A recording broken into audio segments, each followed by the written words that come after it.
moving forward. Now this is something which is I'm gonna touch base upon. What is Kubernetes, right? So it is an open source platform for managing your containerized applications, right? So if I refer you back to the earlier world, so if you develop a software, right? So once you have a software, right, you have to put an efforts to develop your software by yourself, right? Then second thing is you want to provision some sort of a server, right, where that software has to be deployed, right? So the first part is you have to put an effort to build a software. The second part is you have to put an efforts to provision an infrastructure which will be holding that software. And the third and the most important part is you have to build a platform on that server, right? And that platform will gonna consist all sort of dependencies, libraries on which that software will be installed and it will be run as in service, right? So being a software developer, right, you have to do plenty of things which are not actually a code, right? Being a software developer, you have to be only your primary role is to do a software development, but in an historical ways of doing, we have to spend an equal effort on things which are not actually the code, right? So here there is a concept of then there is a revolution happen where we have in virtualizations, right? Then there is a next page of virtualizations, what we could call as containerizations, right? So what the containerization allow us to have is we build so containerizations is nothing but the most popular one is Docker, which you have heard of. So what the containerization platform are doing is it just consists of all the dependencies that are required, right, in order to build your software or in order to run your software, and it just wrap it together, and that containerizations layer we can deploy to any sort of an operating system, right? It could be your development server, it could be your UAT server, it could be your production server, right? Containerization make it consistent everywhere, and then you can straight deploy your application on top of that, and you bring that applications to a running state. So that is what Kubernetes is doing, right? Kubernetes is making use of Docker as a containerization layer, right? And Kubernetes is making the orchestration of that container, right? So that if any of the container get filled, Kubernetes will make sure that that application on that container will run on the applications on that failed container will run on another container. So the self-healing sort of a feature the Kubernetes is offer, which is highly trending in the market. Again, it is an open source platform which is built by the Google, right, and then offer it to the open community to be used. You do not have to there is no need to pay any sort of a licensing cost, being it's an open source software, right? Moving forward, K8 makes it easier to automatically scale your app, right? Reduce downtime. So for example, right, if you deploy any sort of an application on Kubernetes, right, you do not need to worry about writing some sort of a script which will go and checks your application if it is running, right? You do not need to have any sort of scripts which will check your application scaling. If your load is increased, the script how to scale your applications, right? So that is an old way of working with an application scaling up and scaling down. With Kubernetes, scaling up an application and scaling down is a Kubernetes native feature. We do not need any sort of external script or external agents to do the scaling of applications, right? So that's a Kubernetes native feature which is out there to be used. So Kubernetes is again it's a very big topic, and it requires maybe a week of time to explain it in deep. And Kubernetes do have a steep learning curve. What I'm doing is I'm trying to sort of put the content as much as possible, as much as specific to the audience, so that they would get the sense of what I'm going to do next to set up some background context, right? So as a part of our demonstration, we're going to set up a Kubernetes cluster, right?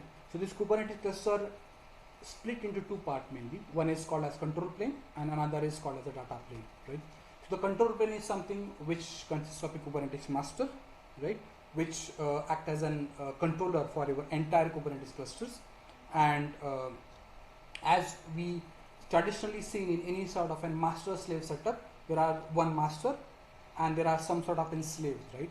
So the same thing is there with the Kubernetes. We have a Kubernetes master which act as an controller or a guardian for your entire Kubernetes clusters, and there are some sort of a node which act as a slaves to that Kubernetes clusters, which follow instructions shared by a Kubernetes master and do the appropriate duties.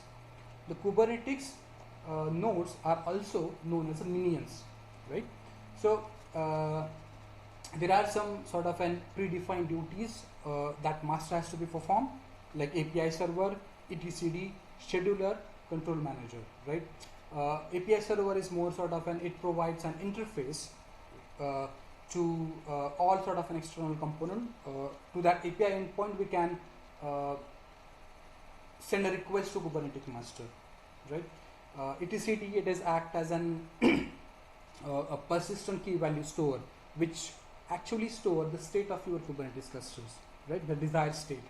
Scheduler is another component of a Kubernetes masters, which has a main duty of doing whenever you request a pods to be created, right, on a Kubernetes cluster, the scheduler has to appoint that newly created pod to the Kubernetes nodes, which is nothing but the data plane. The control manager has to deal with an entire control of different processes that are running on the Kubernetes master. So if you are not, if you are finding a bit difficult to understand all these terms of Kubernetes master, API server, etcd, scheduler, don't worry about it now. This is just a context setting. Definitely, it does require some more sort of an grooming and detailed walkthrough to cover about this all topic, right? So I'm just I'm just talking about this particular topic to make yourself aware with the term that we are going to use as a part of our demonstrations. Okay, so data plane is pretty much simple. It contains the worker nodes, which we call as an Kubernetes node or minion, a kubelet, the agent that runs onto that worker node, kubeproxy, and container runtime. So the kubeproxy is act as a traffic cop, right?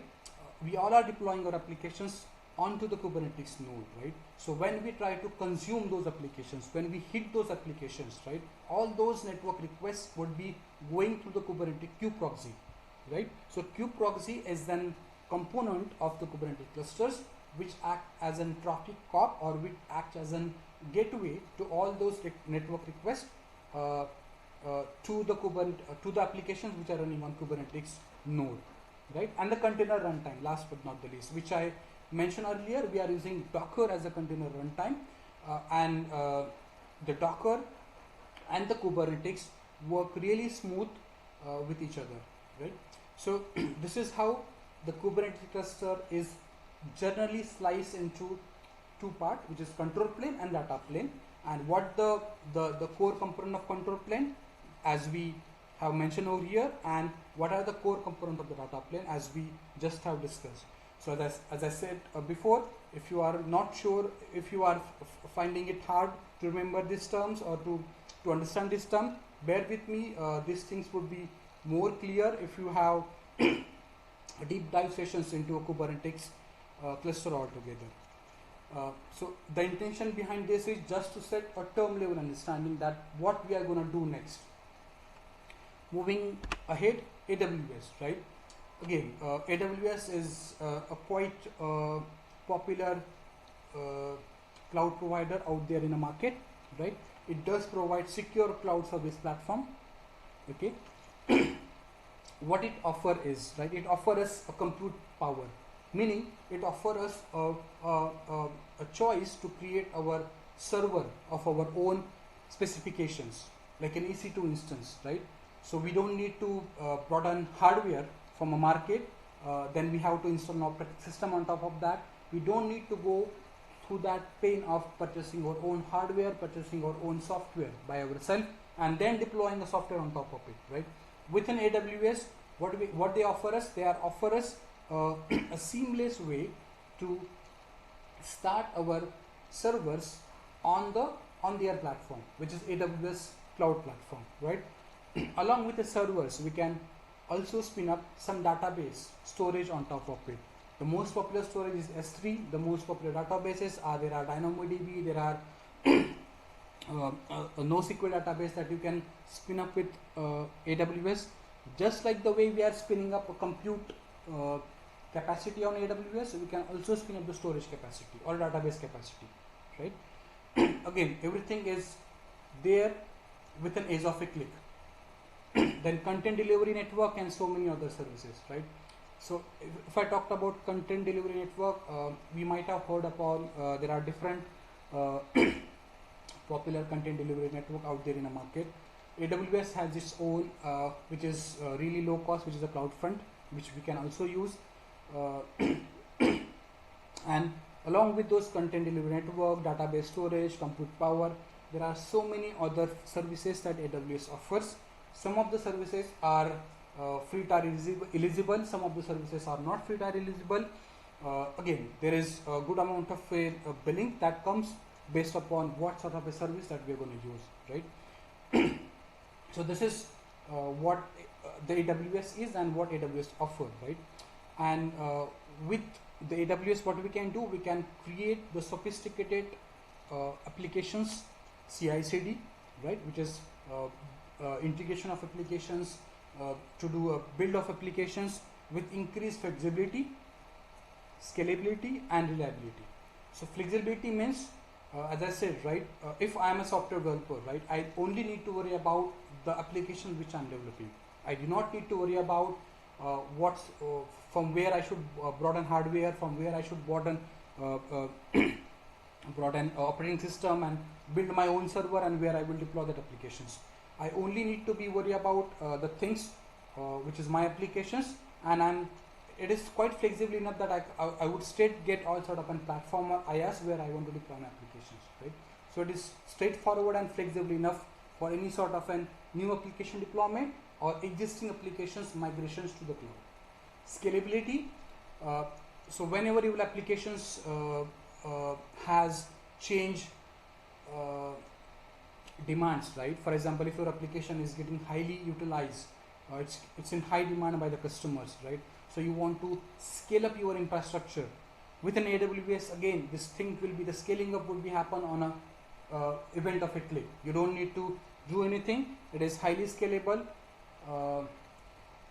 to which allow you to scale up and scale down your applications anytime.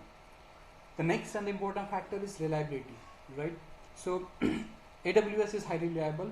They offer different sort of an construct like AWS region, AWS availability zone, a different sort of an network isolations by using VPCs, which makes your application running on a AWS highly reliable for any sort of an infrastructure outages, for any sort of an power outages, for any sort of an hardware failure. Also, if you are making any sort of changes to your applications, right, and if you try to involve a right degree of automations and precision in order to build and deploy your applications to AWS, even your applications can be sustained for any sort of a human error that your developer will do, or maybe it happen out of mistake, right? So it does fits best cloud solutions in terms of flexibility, scalability and reliability. Again, there are other cloud providers in the market which also work on a similar fashion, like Google Cloud, AWS, Azure, right? AWS is having a high market share, and it's a bit older than the other cloud provider. I am using AWS in this particular case because AWS do offer a free tier account, and the resources, the compute resources what AWS is providing, with that resources we can spin up the Kubernetes master as well as node with an edge. So that's the reason I went ahead with AWS for this demonstration.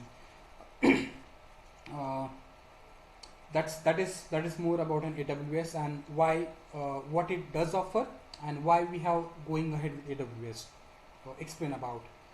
Moving ahead to the next slide, which is Terraform. Now, we talked about Kubernetes clusters. We talked about and compute that we're gonna create on AWS, which will gonna hold our Kubernetes cluster, right?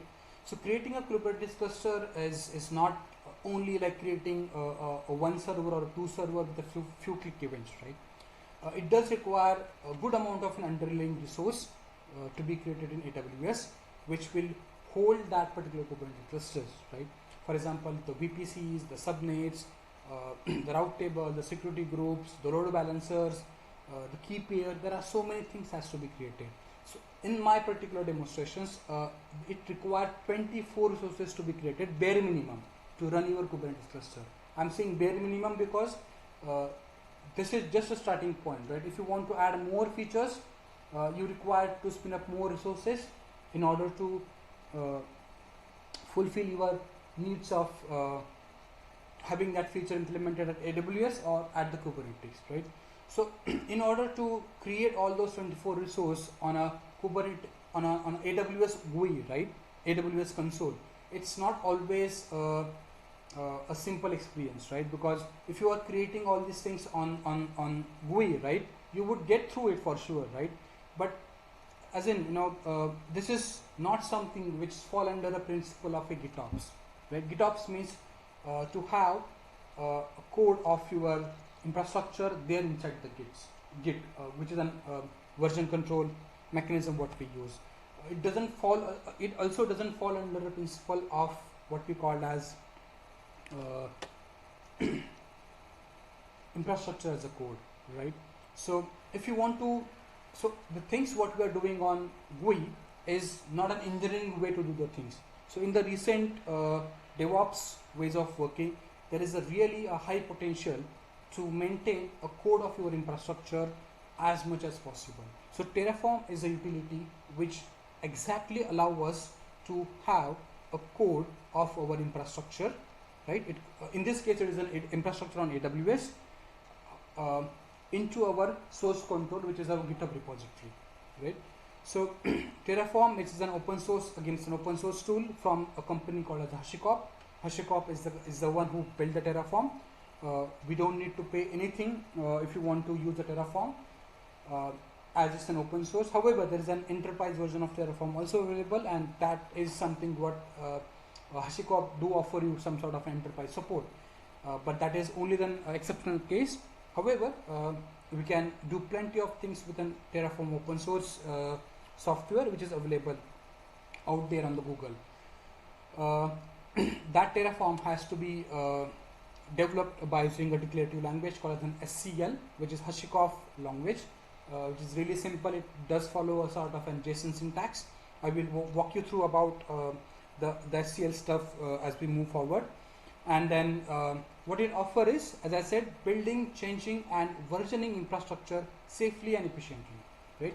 So you can build your infrastructure, right, on the event of a click on your CI engine or on execution of a Terraform CLI, right? You can create your entire infrastructure, you can make changes in your entire infrastructure, as well as you can maintain a version of your for your entire infrastructure into your source control, so that if there is any sort of an incident occur in your environment, right, and you are not sure which might changes has caused that sort of an outage, so you don't need to worry about fixing that particular change by yourself. What you can do is you can straight download the last workable version of your infrastructure code and deploy and build your infrastructure entirely out of that, right? So it is more sort of an making an immutable infrastructure, right? Immutable means it cannot be changed on anybody else by doing certain changes, right?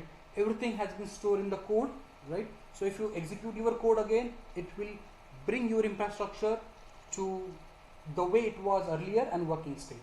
So any changes leading to instability of infrastructure can be avoided by using Terraform, which is infrastructure as a code. We'll have more details as we move forward.